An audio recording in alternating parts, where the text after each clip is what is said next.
nga tugenzeko ku mboozi ero ya mukyala gwe bayita Winnie Nwagi. Bannange Winnie Nwagi bulijjo bagamba wa kibuli, naye olunaku olwajjo waliwo akatambi akasaasaanidde emitimbagano nga kalaga omwami ate ono muyimbi abadde agezaako okuyimba bamuyita Bizzy Nateete. Omukulu ono nasooka mulaba nga akomplaininga ku luyimba, yali akomplaininga ku Spice Diana nti amukubye strike ku luyimba yeeyita mulokole. Oluyimba yalukola mu ngoma ya Spice Diana era abantu ne bagaana okukkiriza. Yayimbako bw'atyo era ne bigaana. Waliwo emboozi nti Pastor Bujingo oluyimba lwe yaluteeka mu UCC balubaninga era ne bagaana.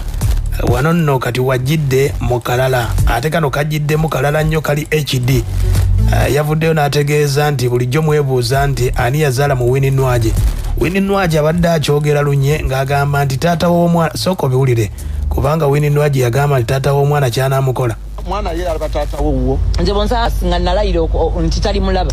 Mukwano nze yamusindika era abatajja mulaba. Ne kata parent ne bontwala mu kooti nja kuleka mbakubye bonna abe kooti kubanga tebaaliyo nga nkola ki mbona naye wano e Uganda nja kufa n'omuntu nze omuntu ye naye ankubireko essimu nga ngamba ku wange. Just try me. Ojja muyuza.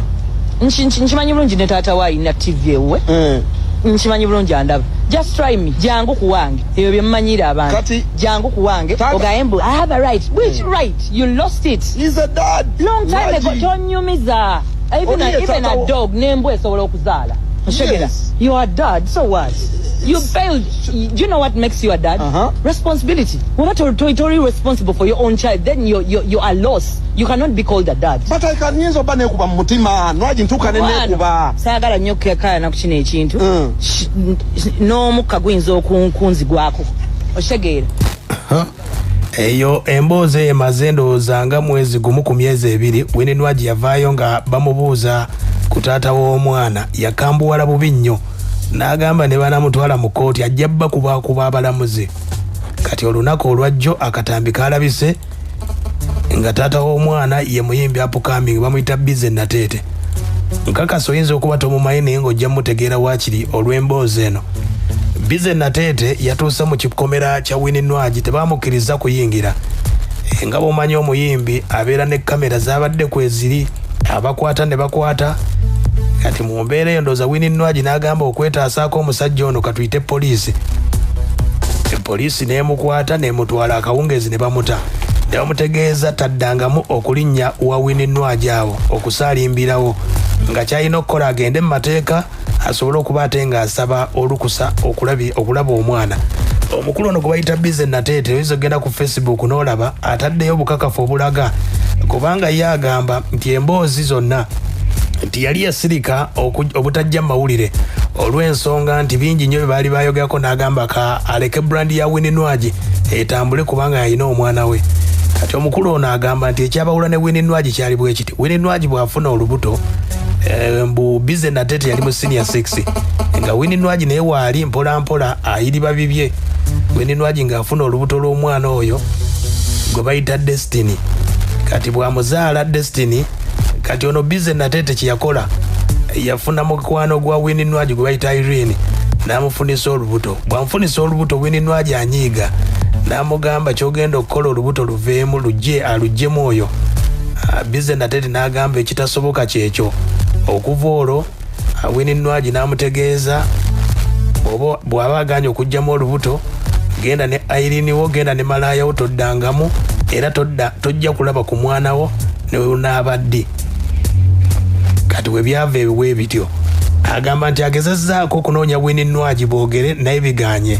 Winnie Nwagi yeekwasa nti omwana tamuwa buyambi naye nga Winnie Nwagi ye alaba we yatuuka tayinza kubanga amuggyayo mu kamera. Kati ensonga eyo ze zaaleetedde omukulu oyo ze zaatabula Winnie Nwagi n'omuyimbi ono upcoming gwe bayita Bizzy Nateete. Okitegedde? Bizzy Nateete agamba nti omwana amutuuma erinnya Destiny. Destiny Mirembe Sewati ge mannya ge. Okitegedde? Kati ensonga zeezo nno agamba nti ekibadde kisinga okumuluma Winnie Nwagi bw'agenda mu kamera agamba nti si taata wa buvunaanyizibwa omukulu Bizzy Nateete ate nga Winnie Nwagi alimba. kati omukulu kwe kuvaayo okuba emmeeza ng'ayagala mwana. Wano yabadde ku geeti nga naffe tulaba embeera.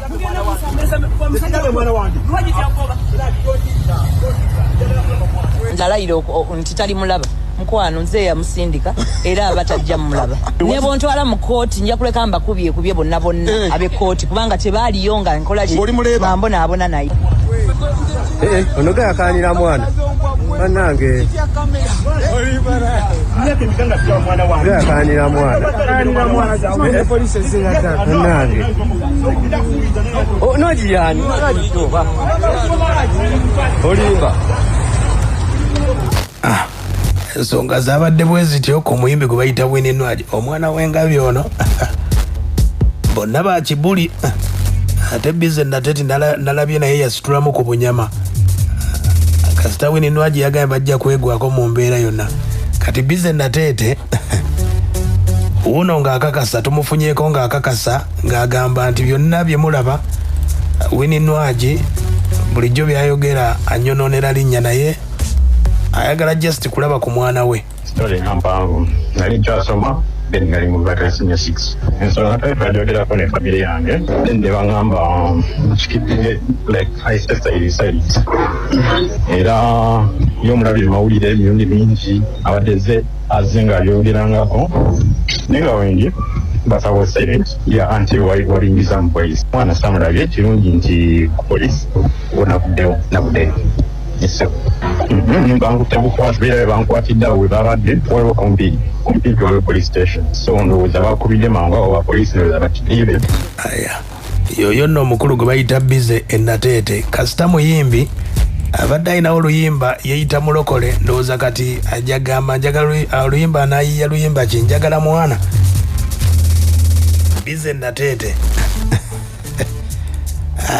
kasita kimukoledde erudde eno muyimbi ate erudde eno ayagala mwana Bizzy Nateete agamba ebintu bino byatandika kuva dda omujulizi aliwo Ronnie Bantoni yaliwo kubanga first of all kati nga owalabye access yasooka nagidinayinga ekisooka etwaza ya destiny like I was still in school nenga yini nga omanyi like naina uncle wange by that time Ronnie abantu bemanyi nga Ronnie Bantoni so nemuyiizayo obujjige obwo by that time yali ku Musta inanga ngakolanga budemos wiki I gave her that connection wankuwadde nti sayina nga nkyasoma nze kenyini I sat down number nensonda sente ne uncle wange netumuwakole mobile money era ebisata nga tanakufuuka na sita kubi ensonga yange kati waliwo ebyabaawo wakati wange naye then kati ate we yafuuka ne sita nakwata ne sente nakapitalizinga ku kiri eri kitegedde omukulu Bizzy Nateete ng'atukakasa Bizzy Nateete waba talina kyayisaawo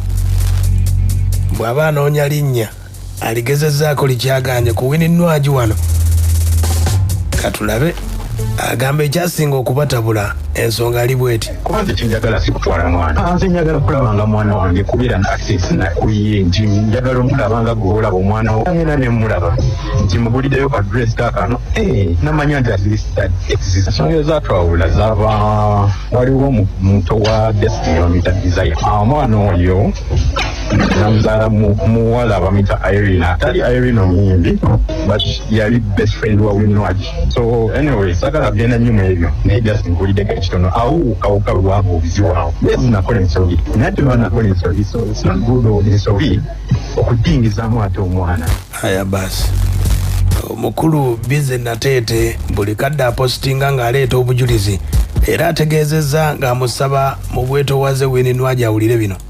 Mama Destiny nze Bizzy Nateete bambi nkusaba n'obuwombeefu bw'ekitalo nze kyenjagala si kutwalako bebi nze njagala kulaba ku mwana just njagala kulaba ku mwana nga wona dda oluyogera mu mwana wo n'omutwalako out n'omuguleko address like that sagala kujjako omwana kuba mmanyi engeri yekiruma omwana okulira ku step mother ekyo sikyagala naye njagala just access ku mwana aya basi okiwulidde Winnie Nwagi yamutegeeza bw'ati nga tannavaayo ndowooza Winnie Nwagi yamanya nti omukulu ono nga bw'ayingidde endongo bino byonna ajja bikola yamanyirawo n'amulabula mwana ye alaba taata wo nze bonsa nga nalayira nti tali mulaba Mkwano nze ya musindika era abatajja mulaba. Ne kata parent ne bontwala mu court nja kuleka mbakubye bonna abe court kubanga tebali yonga nkola ki mambo naabona naye wana Uganda nja kufana omuntu nze omuntu ye naye ankubireko essimu ngamba kuwange just try me ojja muyuza nchimanyi bulungi ne taata wa ina TV ewe nchimanyi bulungi andaba just try me jangu kuwange ebyo byemmanyira abantu kati jangu kuwange ogayembu I have a right which right you lost it he's a dad long time ago tonyumiza even a dog nembwe esobola okuzaala oshegera you are dad so what you failed. Do you know what makes you a dad? Responsibility. We're not totally responsible for your own child. Then you are lost. You cannot be called a dad. But I can use obane kuba mutima. Nwagi ntuka nene kuba. Sagala nyoke kaya na kuchine chintu. No mukagwinzo kunzi gwako. Oshegera.